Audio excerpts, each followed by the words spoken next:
జగన్పై ఎంపీ కలిశెట్టి అప్పలనాయుడు తీవ్రస్థాయిలో ధ్వజమెత్తారు. జగన్ బెంగళూరు ప్యాలెస్ వేదికగా ఏపీపై కుట్రలు పన్నుతున్నారని, దీనిపై కేంద్ర దర్యాప్తు సంస్థలతో విచారణ జరిపించాలని డిమాండ్ చేశారు.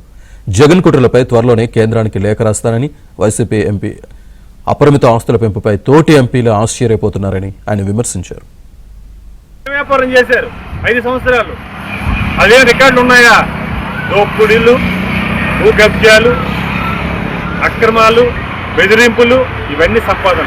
అందుకే ఈరోజు ఇక్కడ చూస్తే మీరు ఎమ్మెల్యేలు దొంగ సంతకాలు చేసి రాకుండా, చట్టంకి వ్యతిరేకంగా ఉండి వాళ్ళు రాకుండా జీతభత్యాలు తీసుకుంటున్నారు.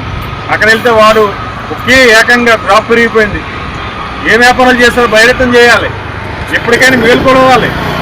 ఈరోజు జగన్మోహన్ రెడ్డికి వారసులుగా తయారయ్యారు అవినీతికి.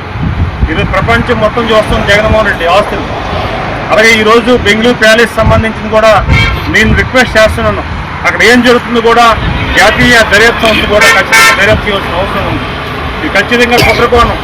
నిజంగా నీకు ఆంధ్రుడు అయితే, తెలుగువాడి కోసం అభిమానం ఉంటే ఈరోజు ఆంధ్రప్రదేశ్ అద్భుతంగా అభివృద్ధి జరుగుతుంది. దాన్ని కుట్రలు మాని ప్రశాంతంగా తెలుగు వాళ్ళు ఉన్న నివాసం ఉన్న ప్రాంతం, ఇటు హైదరాబాదు ఉమ్మడి రాష్ట్రమో లేకపోతే అమరావతి, ఇక్కడెక్కడ నివాసాలు ఉండు. నీ ప్యాలెస్లో ఏం జరుగుతుందో దాన్ని బహిర్గతం చేయాలని